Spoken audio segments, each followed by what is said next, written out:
Setiawan dari peserta PPG Angkatan 1 tahun 2022 kelas 003 Universitas Negeri Semarang. Maksud saya adalah untuk mewawancarai Bapak seputar permasalahan yang teridentifikasi di kelas 2 yang saya pegang. Ya. Monggo, masalah apa yang perlu saya bantu? Mudah-mudahan bisa membantu Pak Gatot. Yang pertama tentang menurunnya motivasi belajar siswa kelas 2 tahun 2021-2022 dalam mengikuti pembelajaran. Misalnya kasusnya baru setengah 9 udah minta istirahat, minta jajan dan sebagainya. Cepat bosan anak-anak. Ya. Ini di tahun pelajaran 2021-2022 ini mungkin akibat pengaruh kemarin saat pembelajaran yang dilakukan secara jarak jauh.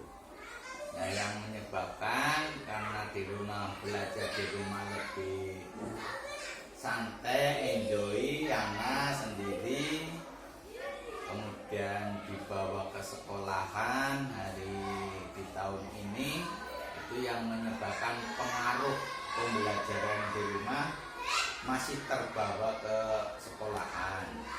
Oleh karena itu perlu arahan bimbingan dari Pak Gatot lebih intensif lagi. Solusi yang harus kira-kira bisa saya lakukan apa? Nah, berarti pemahaman ke anak itu lebih diintensifkan lagi, anak dibimbing lagi agar lebih paham bahwa pembelajaran di sekolah itu ada batas waktunya, kapan istirahat dan kapan ikut pembelajaran. Untuk yang kedua, ada beberapa anak yang kesulitan dalam membaca.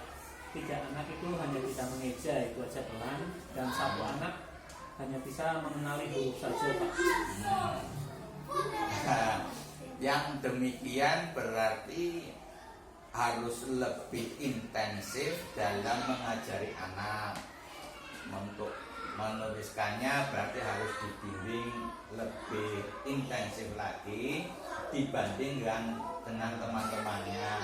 Umpamanya untuk yang sudah lancar bisa pulang lebih dulu, tapi untuk yang belum berarti dibimbing agar nantinya lebih bisa. Faktor dari si anak itu ya, Pak? Iya, faktor anak bisa juga, tetapi itu masih bisa dibimbing oleh gurunya. Berarti Pak Gatot harus lebih intensif lah untuk menangani anak tersebut agar nanti bisa menulis dan membaca lebih baik lagi.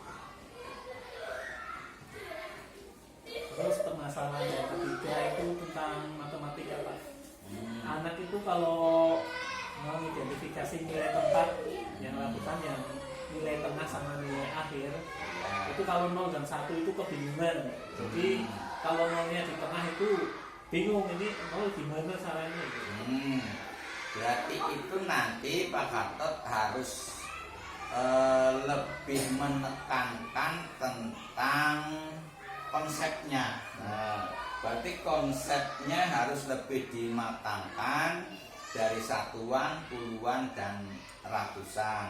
Kalau yang di belakang berarti itu adalah satuannya, kali yang di tengah itu puluhannya, kalau yang di nilai ketiganya berarti ratusan.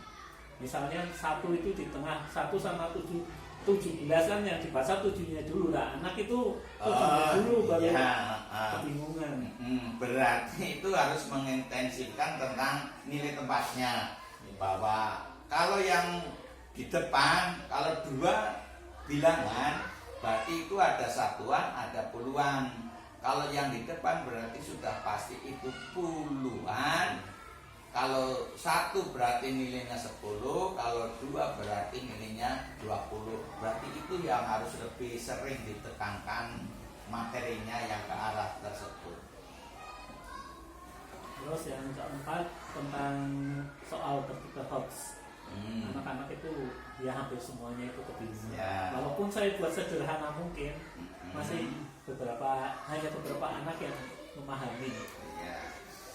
Ya sebenarnya untuk soal yang bertipe hot itu cenderung lebih ke anak kelas tinggi, yaitu kelas 4, 5, dan 6. Mengapa? Karena kelas rendah itu kan sebenarnya lebih fokus kepada calistunnya.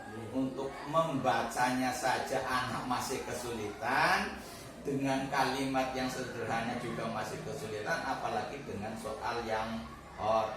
Maka solusinya adalah berarti anak harus terampil dulu dalam membaca dan menulisnya itu. Berarti dalam buku panduan bisa sedikit diabaikan ya?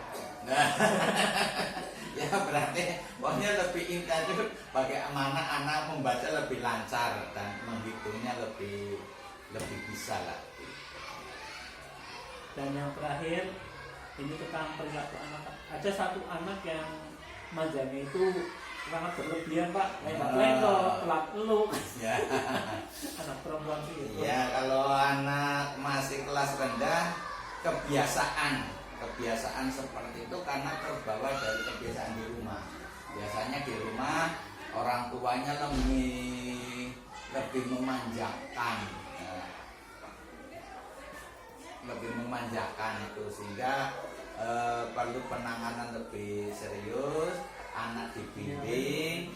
Kalau seperti itu terus nanti anak tidak punya sikap kemandirian, sehingga Pak Gatot harus lebih sering menasehati biar anak tidak manja terus menerus begitu. Saya kira hanya itu Pak yang bisa saya tanyakan, dan terima kasih untuk waktunya. Ya, terima kasih sama-sama, sukses selalu Bapak Gatot.